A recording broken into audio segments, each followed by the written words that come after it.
नमस्कार प्यारे बच्चों। और ठीक है सभी। अभी 10वीं वाले ये 8वां पाठ चल रहा है आप लोगों का। इसके पास एक पाठ और बचेगा, पर्यटन, परिवहन एवं संचार। और इसका एक वीडियो आप लोग मैं भेज दिया ग्रुप में, उसको आप लोग देखिए। इसका एक भाग पढ़ा दिया गया है, बराबर। और 10वीं वालों को खास करके अभी अपने पढ़ाई पर जोर देना है, क्योंकि मार्च अप्रैल बचता है अपने पास 1.5 महीने लगभग। अप्रैल से एग्ज़ाम चालू हो रहे हैं, तो उसके बीच में क्योंकि ऑनलाइन पढ़ाई हो रही है, वीडियो के माध्यम पढ़ाई हो रही है, तो आप लोग वीडियो और ट्रीटमेंट ऐप दोनों को देखिए और साथ साथ जो है अध्ययन कीजिए। क्योंकि लापरवाही करेंगे तो खास करके 10वीं वालों के लिए तो भारी पड़ेगी। आप सभी लोग जो है तैयार हो जाइए।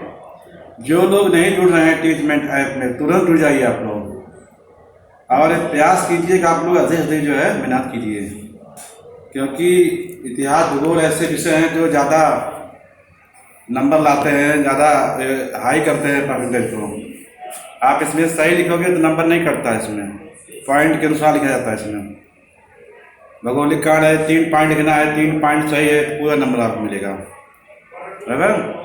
इसलिए जो है इतिहास, भूगोल ऐसे विषय जो हैं इन पर भी विशेष ध्यान दीजिए आप लोग। नहीं तो आप लोग मराठी, विज्ञान, गणित इसी में रह जाते हैं, बाकी छोड़ देते हैं नीचे वाला विषय।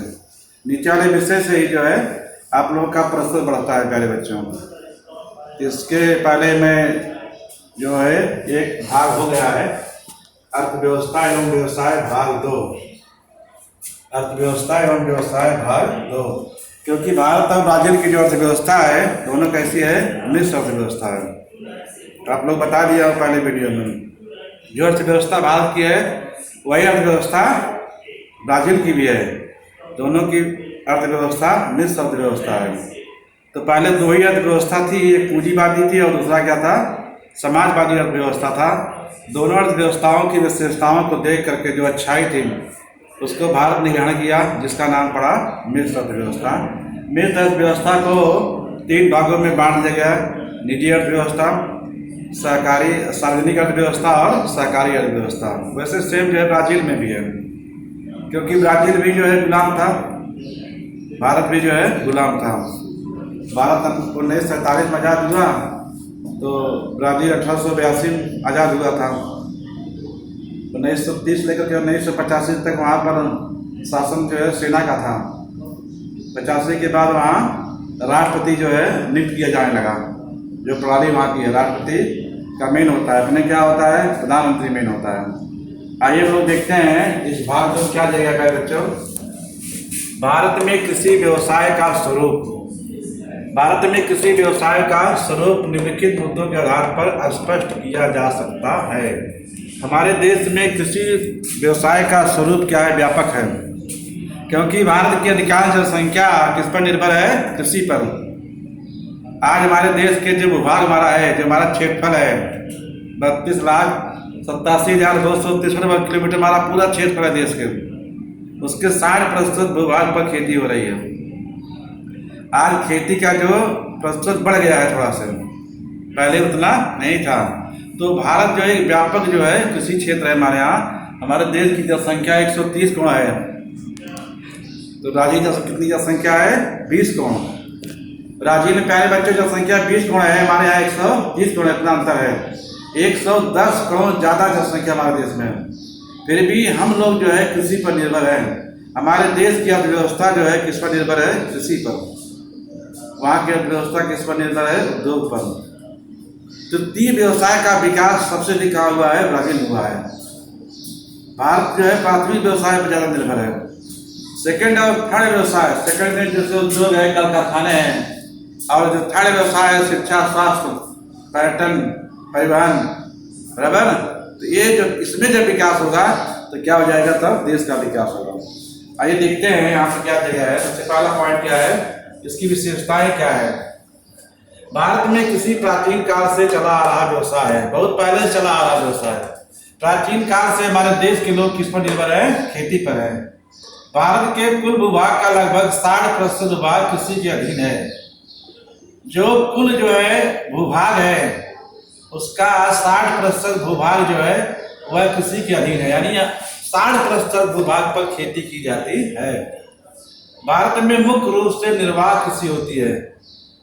निर्वाह माने क्या होता है? जो पेट पालने वाली व्यवस्था होती है, खेती करना, उसके निर्भर रहना, ये निर्वाह खेती होती है।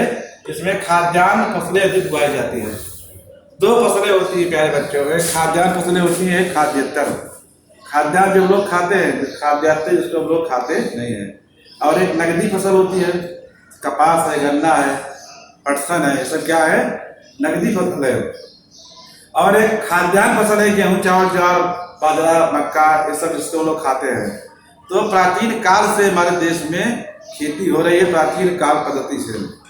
अभी खेती में जो है परिवर्तन हुआ है, अभी टेक्नोलॉजी का महत्व ज्यादा हो रहा है खेतों में। कुल जो भूभाग है उसके 60% भूभाग कृषि के अधीन है, और सभी लोग निर्वाह खेती करते हैं अपने जीवन को चलाने के लिए।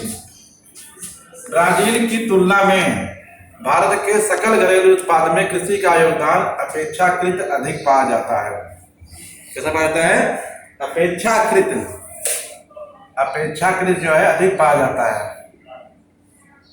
क्योंकि ब्राजील की तुलना में भारत का जो सकल घरेलू उत्पाद है, पूरा जो संपूर्ण उत्पादन है, उसमें कृषि का योगदान ज्यादा है, लेकिन ब्राजील में कृषि का योगदान कम है। ब्राजील का कृषि का योगदान कम है। दूसरा है व्यवसाय को प्रोत्साहन देने वाले घटक। भारत के विस्तृत उत्तरी मैदान, नदियों की घाटियों की उपजाऊ मृदा, वर्ष भर लंबे समय तक अनुकूल रहने वाली जलवायु आदि घटकों के कारण भारत में कृषि व्यवसाय को बड़ा प्रोत्साहन मिला है। भारत के विस्तृत उत्तरी मैदान, हमारे देश में विस्तृत उत्तर मैदानी भाग क्षेत्र है। भारत को 5 प्राकृतिक भागों में बांटा गया प्यारे बच्चों। पहला है पर्वतीय प्रदेश, दूसरा है भारतीय मैदानी प्रदेश, तीसरा है पठारी प्रदेश, चौथा होता है समुद्र तटवर्ती प्रदेश, पांचवा है मुख्य द्वीप। उसमें जो उत्तर भारतीय मैदानी प्रदेश है, वहां पर बड़े पैमाने पर क्या होती है? कृषि की जाती है, क्योंकि ये 2 नदियों, गंगा और सतलज, 3 नदियों की जो है जो विस्तार हुआ है, जिसके काट से जो मैदान बना है, उसके लिए बड़े पैमाने पर वहां खेती की जाती है। कहाँ? उत्तर भारतीय मैदान। और नदियों की घाटियों की उपजाऊ मृदा, जो नदी घाटी की मृदा है उपजाऊ है, क्योंकि नदी में जो बालू, मिट्टी, कंकड़ बह के आते हैं, वो काप होते हैं, काप मृदा बहुत ही उपजाऊ होती है। वर्ष भर लंबे समय तक अनुकूल रहने वाली जलवायु, हमारे देश में पूरे साल भर जलवायु कैसी होती है? अनुकूल होती है। आज घटकों के कारण भारत में कृषि व्यवसाय को बड़ा प्रोत्साहन मिला है। अपने यहाँ देखो, रबी, खरीफ और जायद 3 प्रकार की फसलें उगाई जाती है। तीनों के लिए मौसम क्या होता है? हमारे देश में अनुकूल होता है। जब शीतकाल का प्रारंभ होता है तो गेहूं फसल बोते हैं, शीतकाल के बाद गेहूं काट लेते हैं, ग्रीष्मकाल चालू हो जाता है, ग्रीष्मकाल में तरबूजा, ककड़ी, ये सब लोग बोते हैं, जिसको जायद फसल बोलते हैं, सब्जियां वब्जियां हम लोग उगाते हैं। फिर वर्षा काल के पहले हम लोग खरीफ फसल बोते हैं, जैसे अपना सबसे मुख्य क्या है? धान है, मक्का है, ज्वार है, बराबर, उड़द है, मूंग है, ये सब जो है खरीफ फसलें हैं जो वर्षा काल में होती है। जैसे वर्षा काल बीतती है, इनकी जो कटाई हो जाती है, तो तीनों जो है जो फसल है, उनके लिए हमारे देश में क्या होता है? अनुकूल जलवायु है पूरे साल भर, इसलिए बड़े पैमाने पर खेती को प्रोत्साहन मिलता है। उगाई जाने वाली विभिन्न फसलें, नंबर 3 पॉइंट है, अपने देश में कौन कौन सी फसलें उगाई जाती हैं। सबसे पहले भारत में चावल, गेहूं, ज्वार, बाजरा, मकई आदि खाद्यान्न फसलों और चाय, कहवा, कपास, रबर आदि नकदी फसलों की खेती की जाती है।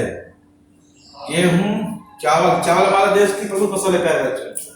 चावल खेती हमारे देश में जो है अधिक क्षेत्र पैदा की जाती है। उसके बाद गेहूं आता है, बराबर, ज्वार, बाजरा।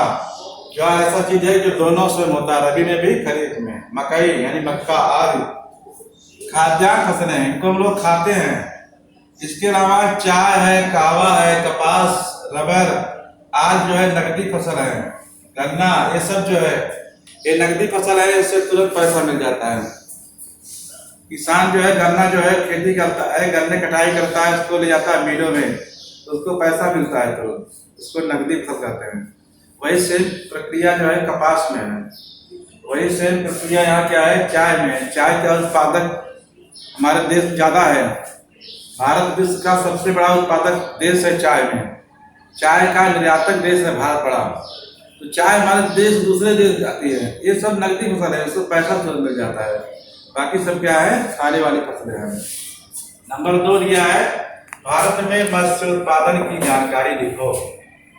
भारत में मत्स्य उत्पादन की जानकारी, कहाँ कहाँ मछली का उत्पादन होता है, बराबर। विशेषताएं दिया गया है बच्चों। तो आप लोग मैं मानचित्र दिखाता हूँ, उस मानचित्र के माध्यम से, क्योंकि मछली जो है का उत्पादन जो है वो खारे और मीठे दोनों पानी में होता है हमारे देश में। मत्स्य उत्पादन है जो है, क्योंकि हमारे देश में जो है बड़ा समुद्र किनारा है, 7500 किलोमीटर लंबा है समुद्री तट। तो समुद्र का पानी खारा होता है ना, तो वहाँ पर मछली बड़े पैमाने पर पकड़ी जाती है। इसके साथ साथ जो भारत में आंतरिक मत्स्य उत्पादन होता है वह मीठे पानी में होता है, नदियों में, तालाबों में, बराबर मछली पकड़ी जाती है।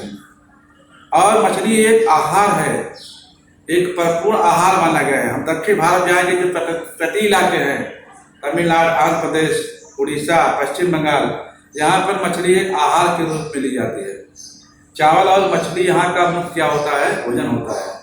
तो मछली एक पूरक आहार भी कहा गया उसको।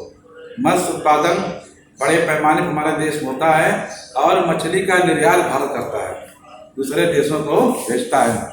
इसके साथ साथ यह है, खारे पानी मछली होती है और मीठे पानी दोनों मछली का उत्पादन होता है। आप लोगों को मानचित्र से मैं समझाना चाहता हूँ यहाँ पर। तो प्यारे बच्चों देखते हैं, देखिए यहाँ पर गोला किया गया है ना, ये भारत का मानचित्र है ना। और फिर देखिए यहाँ पर जो है दक्षिण अमेरिका में आपको गोला कर दिया गया है, ये यानी ब्राज़ील है। क्या है, ब्राज़ील है। तो हमारे यहाँ देखो प्यारे बच्चों, पूर्व में जो है देखिए बंगाल खाड़ी है, पश्चिम में अरब सागर है और दक्षिण में क्या है, हिंद महासागर है। देख रहे हैं ना, ये बंगाल खाड़ी है, क्या है, और अरब है। तो एक पानी जो है खारा है। हम लोग जो है यहाँ कच्छ के मैदान से, कच्छ की खाड़ी से चल करके केरल से तमिलनाडु से लेकर के पश्चिम बंगाल का जो इलाका जो मैं दिखा रहा हूँ साइड, देखिए ये पूरा जो लंबा कितना है, 7500 किलोमीटर, बराबर। तो 7500 किलोमीटर का समुद्री तट उपलब्ध होने के कारण प्यारे बच्चों, बड़े पैमाने पर यहाँ मत्स्य उत्पादन किया जाता है। मछली पकड़ने का व्यवसाय बड़े पैमाने पर होता है। जैसे पश्चिम बंगाल है, यहाँ का तो मुख्य भोजन ही मछली और चावल है, मछली और चावल। उसके बाद जितने भी जो है पूर्व तटीय क्षेत्र हैं, सब में मत्स्य उत्पादन बड़े पैमाने पर होता है, क्योंकि यहाँ का पानी खारा है। इसके बाद अरब सागर में जाएंगे, जो पश्चिमी तट है, कच्छ की खाड़ी, गुजरात लेकर के केरल तक, यहाँ भी बड़े पैमाने पर मछली पकड़ी जाती है। साथ साथ हिंद महासागर है, बड़ा सागर है। तो ये हमारे देश में खारे पानी, और इसके जब अंदर जाएंगे देश के अंदर जो नदियां हैं, तालाब है, यहाँ पर भी मछली का उत्पादन किया जाता है। क्योंकि लोग जो है निजी तालाब खुदाई करके मछली पालते हैं, और जब मछली बड़ी हो जाती है तो उसको निकाल करके जो है वो मार्केट में बेच लेते हैं, जिसकी उनकी आर्थिक स्थिति क्या हो जाती है, मजबूत होती है। तो प्यारे बच्चों, हमारे देश में लंबा समुद्र तट उपलब्ध है, इसके लिए बड़े पैमाने पर मछली का उत्पादन किया जाता है। अपने यहाँ खारे पानी और मीठे दोनों पानी में मछली पकड़ने का व्यवसाय किया जाता है, बराबर। क्योंकि हमारा देश जो मछली है एक पूरक आहार है। ये खारे पानी में होती है और मीठे पानी में। मछली को हम लोग खाते भी है। मछली जब फंस जाती है तो क्या होती है, उसको खाद के रूप में प्रयोग करते हैं। बड़े बड़े मछली जब पकड़ी जाती हैं, जैसे ऑलरेडी आप देखो यहाँ चाहिए बराड़ में मड़ है, बड़े बड़े पैमाने पर मत्स्य उत्पादन होता है। तो मछलियाँ पकड़ी जाती है। मछलियाँ जो है ठंडा घर चाहिए उनके लिए, ठंडा घर नहीं रहे तो मर जाती है ना, बहुत सारी मछली मर जाती है, तो सड़ जाती है। तो वो किस काम आती है, खाद के रूप में काम आती है। उसकी बना जो खाद बनती है वो या खेतों में डालते हैं किसान लोग। इसके साथ जो सौंदर्य प्रसाधन का प्रयोग हम लोग करते हैं, उसमें भी मछली का प्रयोग किया जाता है। अब देखते हैं हम लोग यहाँ पर, देखिए दक्षिण अमेरिका में, ये प्यारे बच्चों ब्राज़ील का जो है दिया गया है ना, दक्षिण अमेरिका। अब देखिए ब्राज़ील का ये देखिए ये उत्तरी तट है, ये क्या है दक्षिण, पूरा है जो है 7400 किलोमीटर लंबा क्या है समुद्र तट है यहाँ पर। ये अटलांटिक महासागर है प्यारे बच्चों, इधर उत्तरी अटलांटिक, इधर क्या बोला गया है दक्षिण अटलांटिक महासागर। तो ब्राज़ील में भी बड़े पैमाने पर खारे पानी मछली जो है पकड़ी जाती है। यहाँ जनसंख्या कहाँ पर है, दक्षिण और पूर्व में, ये जो इलाका देख रहे हैं, और ये पूर्व यहाँ पर जनसंख्या ज़्यादा है ब्राज़ील में, इसलिए यहाँ के लोग भी जो है मछली का बड़े पैमाने पर प्रयोग करते हैं। आई बात समझ रहे हैं, क्योंकि जो खारा पानी और मीठा पानी, अपने यहाँ अधिक मीठे पानी में मछली होती हैं, ज़्यादा मछली कहाँ पकड़ी जाती है मीठे पानी में। अगर 100% करेंगे तो 60% अपने मीठे पानी में होती है, और मीठे पानी में यहाँ पर मछली उतने पैमाने पर पकड़ी नहीं जाती हैं। मछलियाँ दोनों तरफ होती हैं, लेकिन अपने यहाँ खारा और मीठा दोनों मिलती है, लेकिन ब्राज़ील में मीठे पानी मछली उतने बड़े पैमाने पर नहीं पकड़ी जाती है। बराबर, ये रहा मत्स्य उत्पादन। बराबर, आगे देखते हैं हम लोग क्या दिया है कि जो अदर देश हैं, मछली जो है हमेशा पकड़ी जाती है, क्योंकि एक बड़ा विशाल सागर है पूरे पृथ्वी पर। 5 महासागर हैं, प्रशांत महासागर है, अटलांटिक महासागर है, आर्कटिक महासागर है, हिंद महासागर है और दक्षिणी महासागर है। बराबर, तो 5 महासागर हैं, इसके अलावा और अन्य बहुत सारे सागर हैं। तो बड़े पैमाने पर पूरे विश्व से मछली का उत्पादन होता है। ऐसा है ना। आगे देखते हैं क्या दिया है कि भारत के खाद्य व्यवसाय की जानकारी लिखो। भारत में जो खाद्य व्यवसाय प्यारे बच्चे होता है, धात्विक खनिजों के भंडार, जो धात्विक खनिज हमारे देश निकलते हैं, जिससे हमारे देखिए बिहार, झारखंड, छत्तीसगढ़, यहाँ पर बड़े पैमाने पर जो है खनिजों का उत्पादन होता है, जैसे कोयला है, लोहा है, ब्रक है। बराबर, और दूसरा दिया है उद्योगों का केंद्रीकरण। उद्योग केंद्रीकरण ये होता है जहाँ बड़े पैमाने पर उद्योग का केंद्रीकरण हो जाए। जैसे अपने यहाँ छोटा नागपुर है, छोटा नागपुर का पठार, जहाँ उद्योग का केंद्रीकरण हुआ है, माने वहाँ बहुत सारे जो है खनिज निकलते हैं, जो लोहा है, कोयला, ब्रक, इनकी मात्रा वहाँ अधिक होती है, अधिक पैमाने पर निकाला जाता है। इसके लिए उसको क्या कहते हैं केंद्रीकरण, क्या बोलते हैं उसको केंद्रीकरण कहते हैं। तो हमारे यहाँ जो लोहा जैसे है, कोयला है, अब्रक है, मैग्नीज है, ये अन्य बहुत सारे खनिज हमारे यहाँ निकाले जाते हैं। कोयला हमारे यहाँ विश्व में नंबर 1 कोयला निकलता है, एंथ्रासाइट कोयला। एंथ्रासाइट कोयला 1 नंबर कोयला होता है, जिसमें कार्बन की मात्रा जो है 90% से ज़्यादा होती है। उसके बाद बिटुमिनियम कोयला होता है, उसके बाद लिग्नाइट कोयला होता है, उसके बाद पीट कोयला, कोयले के 4 प्रकार होते हैं। उसी प्रकार लोहा भी हेमेटाइट, मैग्नेटाइट और लिमोनाइट, 3 प्रकार के लोहे होते हैं। तो तीनों लोहा कोयला जो बड़ा जो है स्रोत है हमारे देश का, वो हमारे देश बड़े पैमाने पर होता है। अगर देखेंगे तो उद्योग केंद्रीकरण कहाँ हुआ है, यहाँ पर देखिए बिहार है, नीचे जो है छत्तीसगढ़ है और झारखंड ऊपर है। यहाँ इस एरिया में बड़े पैमाने पर जो है खनिजों के भंडार हैं। खनिज माने जो खदानों से निकाले जाते हैं, चट्टानों के अंदर सारे खनिज पाए जाते हैं। हमारे देश खनिजों के बहुत सारे भंडार हैं, और उसको निकाल करके हम लोग उसको पक्का माल बनाते हैं। जैसे कच्चा लोहा कच्चा होता है, लोहे को जब निकालते हैं ना तो कहाँ ले जाते हैं, स्टील कंपनी पे, इस्पात संयंत्र, जहाँ जहाँ बड़े बड़े इस्पात संयंत्र हैं अपने देश में, जैसे बिहार में है ठाणे जमशेदपुर, उड़ीसा में राउरकेला है, दुर्गापुर है, बोकारो है। ये बड़े बड़े इस्पात संयंत्र हैं जहाँ पर लोहे को ढाला जाता है, और ढालने के बाद तब लोहा कहाँ पहुँचता है प्यारे बच्चे, मार्केट में। क्योंकि लोहा जो है लचीला और कठोर होता है, लोहा टूटता नहीं, लचीला और कठोर होता है। लोहे में जंग लग जाता है, और जब जंग लगता है तो लोहा क्या जाता है, टूट जाता है। लोहे खुले में रख देंगे तो पानी जब बरसता है तो उसमें क्या होता है, जंग और लाल हो जाता है। तो ये हमारे जो है उद्योग का केंद्रीकरण है। सबसे अधिक केंद्रीकरण कहाँ हुआ है, छोटा नागपुर में। कहाँ पर, एक जो पठार है छोटा नागपुर, यहाँ पर बड़े पैमाने पर उद्योग का केंद्रीकरण हुआ है। जनसंख्या का केंद्रीकरण, जैसे जनसंख्या जहाँ सबसे अधिक हो जाए वो क्या बोलते हैं, जनसंख्या का केंद्रीकरण। ये रहा जो है आपका भाग 2 अर्थव्यवस्था एवं व्यवसाय का। बराबर, आप लोग इसको देखिए और ध्यान दीजिए। ग्रे कार क्या देखिए, पहला का काम है भारत में कृषि व्यवसाय की जानकारी लिखो। दूसरा है कि भारत में मत्स्योत्पादन की जानकारी लिखो। ये तो आपको घर काम है, इसको आप लोग जो है कीजिए और साथ साथ मानचित्र को भी देखिए। भारत और ब्राजील जो मैप है किताब में दिया गया है, यहाँ पर दिया गया है पूरे विश्व का मानचित्र है, इसको आप लोग पढ़िए। आप लोग पढ़ाई करते करते जब ऊब जाते हैं ना, तब उस समय मानचित्र को उठाना चाहिए और मानचित्र जब देखेंगे तो आपको जानकारी प्राप्त होगी। जब पढ़ने से कंटाला हो जाए तो मानचित्र उठा लीजिए, क्योंकि जब आपको मालूम रहेगा कि बिहार कहाँ है, झारखंड कहाँ, उड़ीसा कहाँ है और ब्राजील में अपामा कहाँ है, रियोर कहाँ है, तभी उसको भर सकते हैं। बराबर।